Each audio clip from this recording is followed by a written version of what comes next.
Il y a 200 000 balles d'écart, ouais, à peu près. Hervé Poinçon vient de finir ses comptes pour l'année 2013. Et ce directeur d'agence immobilière en région parisienne a de quoi se réjouir. Son chiffre d'affaires a bondi de plus de 35% l'an dernier, soutenu par une clientèle de secondo accédants. Traduisez, ceux qui vendent pour acheter plus grand. Ce sont des gens ou un profil client qui ont eu peut-être plus de certitude en effet sur 2013. Certitude quant à la confirmation de taux tout à fait attractifs. Mais cette réussite fait plutôt figure d'exception. Nous sommes à Issy-les-Moulineaux, une ville aujourd'hui très prisée de la proche banlieue.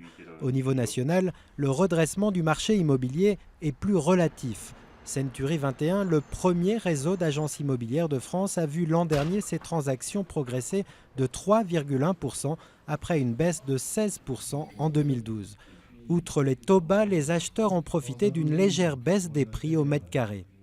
Les prix du marché français ont baissé d'environ 2% et que pour la première fois depuis au moins 10 ans, les prix parisiens ont plus baissé que la moyenne nationale puisque Paris voit ses prix mètre carré baisser d'environ 4%. Selon la profession, si le marché reste en apesanteur, c'est pour une raison très simple. Les investisseurs restent toujours aussi frileux. Les investisseurs sont en voie de disparition puisqu'ils baissent de 7,5% dans nos chiffres. C'est-à-dire que les informations, ou en tout cas les annonces faites par le gouvernement sur la taxation, les loyers réglementés ont inquiété les investisseurs qui sont en train de se détourner du marché de l'ancien. Pour l'année 2014, c'est l'évolution des taux d'intérêt qui devrait faire la pluie et le beau temps. Si leur baisse a servi de perfusion l'an dernier, une trop forte hausse pourrait bien tuer dans l'œuf tout espoir de reprise durable.